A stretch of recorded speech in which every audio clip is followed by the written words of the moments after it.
Tu as l'impression de passer plus de temps à vouloir que tout soit parfait qu'à réellement avancer? Tu te sens souvent bloqué, paralysé par la peur de ne pas être à l'auteur? Si c'est ton cas, tu n'es pas seul et cette vidéo est faite pour toi. Aujourd'hui, on va plonger au cœur d'un mécanisme qui, sous ses airs de qualité, est souvent notre pire ennemi, le perfectionnisme. Le perfectionnisme, ce n'est pas seulement vouloir bien faire les choses, c'est cette petite voix insistante qui te dit que bien n'est jamais suffisant. C'est la croyance que la moindre erreur est un échec total, que ta valeur dépend de la perfection de ton travail. Ça te parle? On va voir ensemble comment ce piège se referme sur nous, sabote notre progression et, surtout, comment s'en libérer pour enfin retrouver le plaisir d'agir et d'avancer. Avant d'aller plus loin, laisse-moi te poser une question. T'es-tu déjà dit je commencerai ce projet quand j'aurai plus de temps pour le faire parfaitement ou je ne peux pas publier ça? Ce n'est pas encore assez bon? Si oui, tu as déjà ressenti l'emprise du perfectionnisme? Ce n'est pas une quête d'excellence.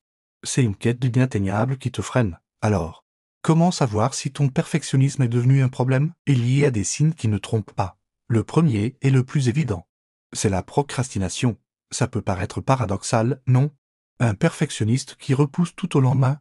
Mais c'est logique, la peur de l'échec est si grande que ne rien faire devient plus confortable que de faire quelque chose d'imparfait. La montagne de l'idéal est si haute que tu restes au pied, paralysé, plutôt que de commencer à grimper. Le deuxième signe, c'est le surtravail constant. Tu passes tes heures à peaufiner des détails que personne d'autre ne remarquera. Tu relis 20 fois le même mail. Tu recommences un dessin ou un rapport de zéro, parce qu'un minuscule élément te déplaît. Cette énergie dépensée sur les derniers 5% de perfection pourrait être utilisée pour démarrer 3 nouveaux projets. C'est un calcul qui ne joue pas en ta faveur et qui mène souvent à l'épuisement. Enfin, le troisième signe, c'est l'incapacité à célébrer tes réussites. Dès que tu termines quelque chose, au lieu de ressentir de la fierté, tu te concentres immédiatement sur ce qui aurait pu être mieux fait. Ton cerveau est programmé pour scanner les défauts, pas pour apprécier le travail accompli. Tu finis un projet et tu te dis oui, mais j'aurais dû faire ça différemment. Cette insatisfaction chronique te vole la joie et la motivation. Si tu te reconnais dans un ou plusieurs de ces signes, ne t'inquiète pas. La prise de conscience est la toute première étape de la libération. L'idée, ce n'est pas de devenir négligent ou de bâcler ton travail. L'objectif est de remplacer le perfectionnisme paralysant par une recherche saine d'excellence. Alors, comment on fait concrètement? La première clé, c'est de redéfinir la notion de terminer. Un projet n'est pas terminé quand il est parfait.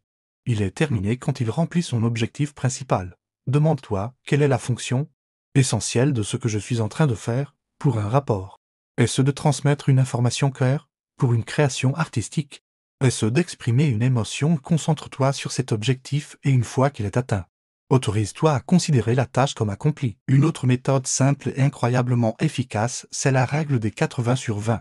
Aussi connue comme le principe de Pareto, elle dit que 80% des résultats proviennent de 20% des efforts. Ton travail de perfectionniste, c'est de passer 80% de ton temps sur les 20% de résultats restants. Ces fameux détails inverse la tendance, vise à un assez bon qui atteint 80% de ton idéal. Et avance. La plupart du temps, ce assez bon est déjà excellent pour le reste du monde. Ça nous amène à une technique que j'adore pour passer à l'action, le premier jet brouillon. Donne-toi la permission explicite d'écrire une première version nulle, de dessiner une première esquisse moche, de coder une première fonctionnalité qui bug. L'objectif n'est pas la qualité, mais la quantité, la matière brute. Juste mettre quelque chose sur la page. Tu verras que c'est beaucoup plus facile d'améliorer quelque chose qui existe, même si c'est imparfait, que de créer quelque chose de parfait à partir de rien. L'angoisse de la page blanche disparaît.